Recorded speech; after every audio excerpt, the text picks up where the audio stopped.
സങ്കീർത്തനങ്ങൾ 77 അധ്യായം 1 മുതൽ 20 വരെയുള്ള തിരുവചനങ്ങൾ. വഴി നടത്തുന്ന ദൈവം. അവൻ ദൈവത്തോട് ഉച്ചത്തിൽ നിലവിളിക്കും, അവിടുന്ന് കേൾക്കാൻ ഉച്ചത്തിൽ അപേക്ഷിക്കും. കഷ്ടദിനങ്ങളിൽ ഞാൻ കർത്താവിനെ അന്വേഷിക്കുന്നു. രാത്രി മുഴുവൻ ഞാൻ കൈവിരിച്ച് പിടിച്ച് ഒന്നിനും എന്നെ ആശ്വസിപ്പിക്കാനായില്ല. ഞാൻ ദൈവത്തെ ഓർക്കുകയും വിലപിക്കുകയും ചെയ്യുന്നു.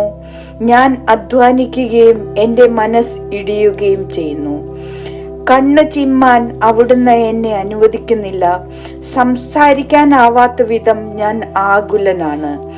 ഞാൻ കഴിഞ്ഞ കാലങ്ങൾ ഓർക്കുന്നു, പണ്ടത്തെ സംവത്സരങ്ങളെ സ്മരിക്കുന്നു. രാത്രിയിൽ ഞാൻ ഗാഢചിന്തയിൽ മുഴുകുന്നു. ഞാൻ ധ്യാനിക്കുകയും എൻ്റെ ആത്മാവിൽ ഈ ചോദ്യം ഉയരുകയും ചെയ്തു: കർത്താവ് എന്നേക്കുമായി തള്ളിക്കളയുമോ? ഇനി ഒരിക്കലും അവിടുന്ന് പ്രസാദിക്കുകയില്ലേ? അവിടുത്തെ കരുണ എന്നേക്കുമായി നിലച്ചുവോ? അവിടുത്തെ വാഗ്ദാനങ്ങൾ എന്നേക്കുമായി അവസാനിച്ചുവോ? കൃപ കാണിക്കാൻ ദൈവം മറന്നുപോയോ? അവിടുന്ന് കോപത്താൽ തന്റെ കരുണയുടെ വാതിൽ അടച്ചു കളഞ്ഞുവോ? അത്യുന്നതന്റെ ശക്തി പ്രകടമാകാത്തതാണ് എന്റെ ദുഃഖകാരണമെന്ന് ഞാൻ പറഞ്ഞു. ഞാൻ കർത്താവിന്റെ പ്രവൃത്തികൾ ഓർമ്മിക്കും. പണ്ട് അങ്ങ് ചെയ്ത അത്ഭുതങ്ങൾ ഞാൻ അനുസ്മരിക്കും. ഞാൻ അങ്ങയുടെ സകല പ്രവൃത്തികളെയും പറ്റി ധ്യാനിക്കും. അങ്ങയുടെ അത്ഭുതകരമായ പ്രവൃത്തികളെ പറ്റി ചിന്തിക്കും. ദൈവമേ, അങ്ങയുടെ മാർഗം പരിശുദ്ധമാണ്. നമ്മുടെ ദൈവത്തെ പോലെ ഉന്നതനായി ആരുണ്ട്? അങ്ങാണ് അത്ഭുതങ്ങൾ പ്രവർത്തിക്കുന്ന ദൈവം. ജനതകളുടെ ഇടയിൽ ശക്തി വെളിപ്പെടുത്തിയതും അങ്ങ് തന്നെ.